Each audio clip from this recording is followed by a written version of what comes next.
Jesus left there and went to his hometown, accompanied by his disciples.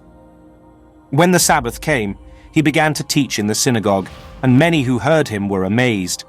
"Where did this man get these things?" they asked. "What's this wisdom that has been given him? What are these remarkable miracles he is performing? Isn't this the carpenter? Isn't this Mary's son and the brother of James, Joseph, Judas and Simon? Aren't his sisters here with us?" And they took offense at him.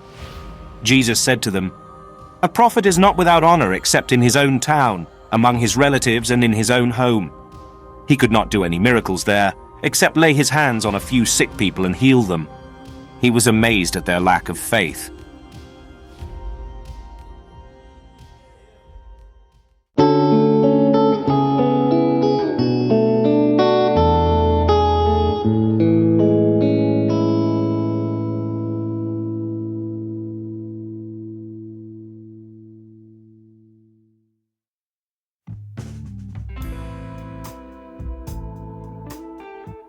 When I opened the Bible yesterday and read Mark's account of the attitude of the people of Nazareth towards Jesus, the image of some of our friends came to mind.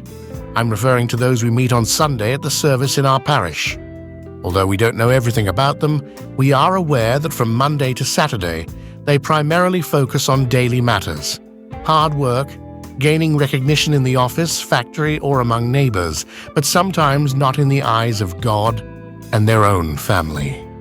Meanwhile, at home, their loved ones live, who need more attention, understanding, and love.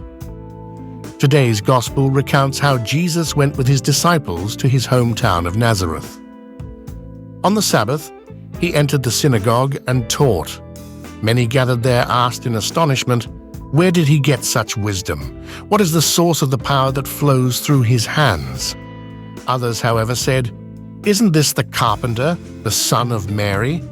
Aren't our neighbors his cousins?" Such talk caused doubt to creep into people's hearts about him.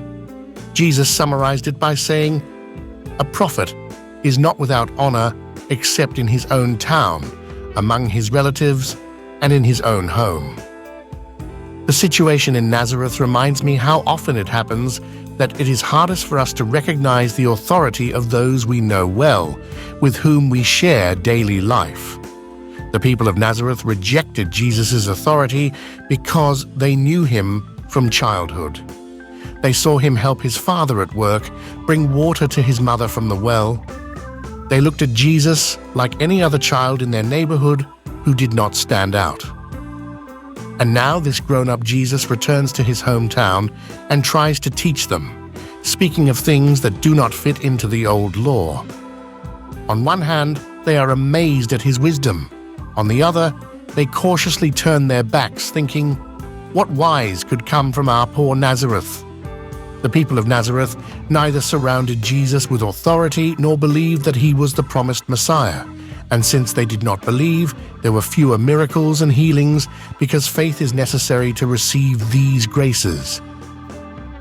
Moved by their disbelief, Jesus left the town and went to teach people in the surrounding villages.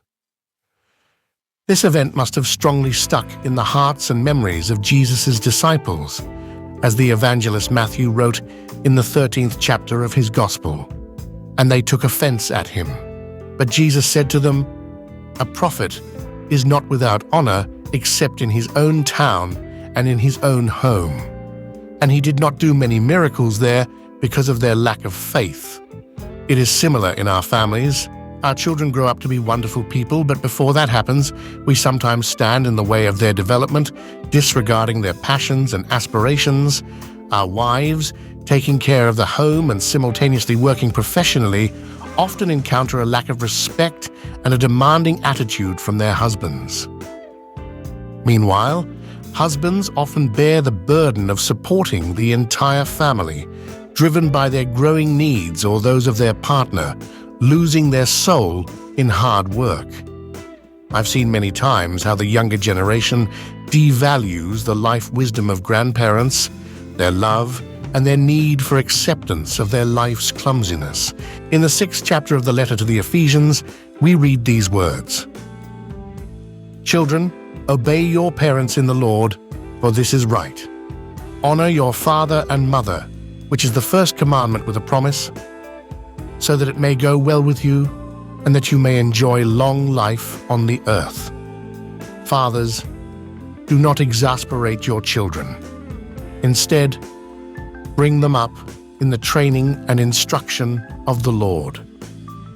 Entangled in life's obligations, we sometimes strip each other of dignity, and the authorities our loved ones represent in various fields are trampled and diminished at home. We feel then like Jesus in Nazareth, an uninvited guest and rejected God. To live better and more worthily, let us turn to Jesus and open our hearts wider to our loved ones.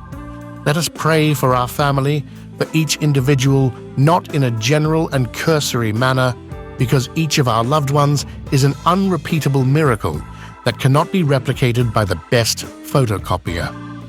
Let us try to refresh our view of their strength, weakness, deeds and efforts, successes and failures. Let us love and respect each other, talk to each other, and hug each other because life on this earth is exceptionally short. Let us exchange precious gifts, respect, and trust. Then, the lost authorities will return to their rightful place, and we will be able to rely on them when we wander in the dark valley of life. In our lives, let us follow the words of Paul from the first letter to the Corinthians. Love is patient, love is kind. It does not envy, it does not boast, it is not proud. It does not dishonor others, it is not self-seeking, it is not easily angered, it keeps no record of wrongs. Love does not delight in evil, but rejoices with the truth. It always protects, always trusts, always hopes, always perseveres. May God bless us all.